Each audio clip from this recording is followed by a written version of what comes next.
কিরে বল্টু, তুই সাদা কাগজে অ্যাসাইনমেন্ট জমা দিছিস কেন? তোর অ্যাসাইনমেন্টে তো কিছুই লেখা নাই।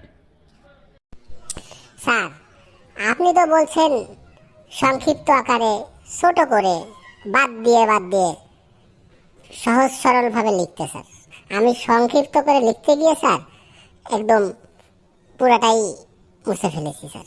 এই কারণে সাদা কাগজ জমা হয়ে গেছে।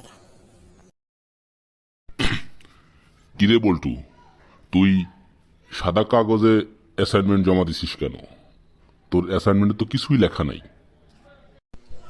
স্যার, আপনি তো বলছেন সংক্ষিপ্ত আকারে ছোট করে বাদ দিয়ে সহজ সরল ভাবে লিখতে। স্যার, আমি সংক্ষিপ্ত করে লিখতে গিয়ে স্যার একদম পুরাটাই মুছে ফেলেছি স্যার।